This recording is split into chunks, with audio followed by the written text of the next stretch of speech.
Salut tout le monde, salut. Je vous fais une rapide vidéo en guise de résumé, de rappel peut-être aussi, sur plus ou moins les 4 façons qu'il y a de trouver, d'obtenir des clients. Il n'y en a pas 1000. Après, il y a plein de stratégies qui peuvent en découler. On peut en utiliser plusieurs. Mais en gros, si on remonte et qu'on revient à la base, il y a vraiment 4 moyens universels, qu'on soit jardinier, coach, thérapeute, promoteur, B2B, sur du B2B, du B2C, peu importe, il y a vraiment 4 façons. La première, alors je vais reprendre mon stylet peut-être. La première ici, c'est le trafic payant. Ok, alors sans ordre, là je les donne de façon arbitraire, sans ordre de mieux ou moins bien. Toutes sont très bonnes. Comme j'aime le répéter, toute stratégie fonctionne à partir du moment qu'on est aligné avec et qu'on se donne suffisamment le temps de réussir avec. Il y a le payant. Le payant, qu'est-ce que c'est? C'est les pubs Facebook, c'est les pubs YouTube, c'est les pubs Google. Ça peut être aussi de l'achat d'espace pub sur des journaux. Le payant. L'avantage du payant, c'est que c'est rapide. On a des retours très rapides. On met des sous dans la machine et on va vite voir si ça fonctionne. C'est très bien si pour tester un message, en fait, pour tester un message, c'est vraiment hyper rapide, quoi. De toute façon, c'est toujours du temps ou de l'argent. C'est pour ça que payant organique ne s'oppose pas. Pour moi, ils sont complémentaires, mais l'approche est complètement différente. Donc, c'est rapide et ça permet de capitaliser. C'est-à-dire que généralement, quand on fait du payant, c'est aussi pour capturer du leads, du prospect, et donc pour faire grossir sa base de données, qu'ensuite on va travailler. Parce que en gros, le payant, c'est quoi? C'est la pub. On envoie sur une page de capture. Ensuite, on délivre une ressource. Une ressource, ça peut être vidéo, ça peut être un lead magnet, ça peut être n'importe quoi. Et ensuite, une fois que la personne est inscrite, on lui envoie des mails. On lui envoie des mails sur une séquence. Et après, elle rejoint la liste principale qu'on va continuer à mailer régulièrement. OK. Et au fur et à mesure, et après ces personnes-là, dans ces mails, on peut envoyer sur nos profils réseaux sociaux, on peut envoyer sur notre calendrier pour des rendez-vous, on peut envoyer sur des pages de vente, etc., etc. Donc la capitalisation se fait là. Pas les points négatifs, mais si, alors c'est pas négatif, mais c'est ce que ça coûte, on va dire, en ressources. Forcément, c'est du budget. C'est très souvent du temps ou de l'argent. Donc, c'est du budget, sachant que il y a toujours une phase de test et que quelque part, comme au poker, il faut payer pour voir. C'est-à-dire qu'il faut être prêt à cramer du budget pour tester. Tester une audience, tester un format, tester un message. Si c'est pas au niveau de la pub, c'est au niveau de la page de capture, etc.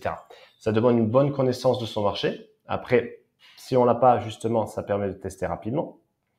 Et après, il y a quand même un point technique à maîtriser.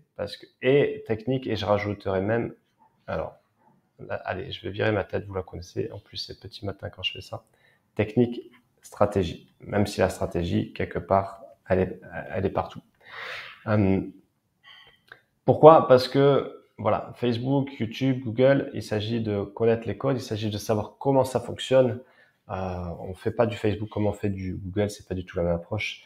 Et ensuite, il y a des dashboards, des tableaux de bord à savoir maîtriser, à savoir utiliser, à savoir lire. Parce que si on lance du budget sans savoir, sans connaître, sans savoir pourquoi on y va, sans connaître les KPI, sans connaître les métriques à lire, forcément, on est dans le brouillard. Et donc, si on sait pas, je sais plus le terme. Si on ne sait pas mesurer, on ne sait pas améliorer. Ok, donc ça c'est pour la partie payante. Ensuite, il y a la partie organique. Organique, qu'est-ce que c'est? C'est de la création de contenu. Voilà, c'est ce qu'on appelle de l'inbound. Inbound, contrairement à direct qui est de l'outbound. Inbound qui vient soit outbound qui part. Ok, out. Donc, création de contenu, indépendamment ça peut être du blog, du réseau social, etc., etc. Ou en présentiel, ça peut être des conférences qu'on donne dans des cafés, dans des salles, etc. Okay. Le plus, c'est que ça crée l'autorité. Moi, j'aime dire que la régularité, la constance fait la crédibilité. autorité, crédibilité. Plus, de toute façon, ça c'est un levier psychologique, plus on va vous entendre parler d'un sujet, plus on va vous cataloguer comme expert du sujet. C'est aussi bête que ça. Donc, si vous voulez être vu comme un expert, parlez du sujet. Vous avez sur l'espace membre les différentes stratégies, les différents moyens pour gagner cette autorité et devenir une référence sur votre domaine. Okay. Donc, autorité et crédibilité. Le point négatif, c'est que ça demande du temps. Ça demande du temps parce que après, l'idée, donc la stratégie, quelque part, c'est OK, je crée mon contenu, je fais des appels à l'action, des call to action, et après, on vient me chercher. Si vous êtes dans une pure logique inbound,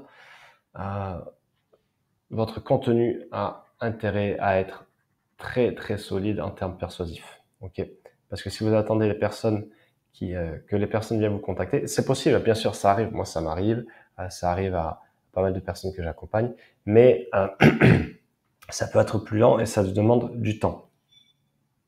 Donc, vous voyez que là, toujours, il y a le temps, l'argent.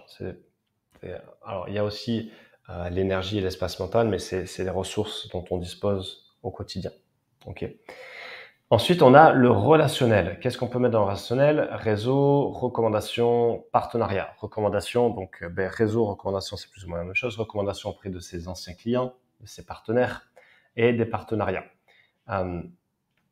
Les avantages, c'est que ça crée du lien, ça crée du réseau et on peut repartir avec des partenariats et donc des liens forts. Ça, c'est hyper intéressant.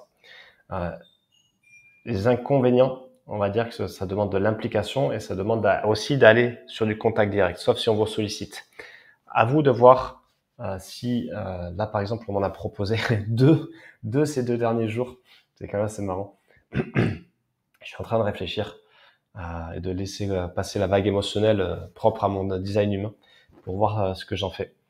Mais en tout cas, c'est puissant parce que aussi, si on veut pas y aller tout seul, etc. Mais après, ça implique d'autres challenges. De toute façon, tous ces points-là, il y aura forcément tous ces points-là. Je vais essayer de faire ça. Hop. Il y aura forcément des challenges à chaque fois. Ok, des points à prendre en compte et ça va vous permettre de grandir. Le dernier, qui est le contact direct, donc l'outbound. Donc appel ou contact à froid, message à froid. L'avantage, c'est qu'on a des retours rapides. Boum, on y va, on contacte, on bombarde quoi. On y va. L'inconvénient, c'est que il faut être prêt à prendre des portes et ça demande du courage parce que quelque part, c'est facile entre guillemets de créer du contenu. Ça l'est moins d'aller faire du contact direct. Et pourtant, encore une fois, moi je fais les 4. De toute façon, c'est simple. Moi je fais les 4. Donc à chaque fois avec ses avantages et inconvénients.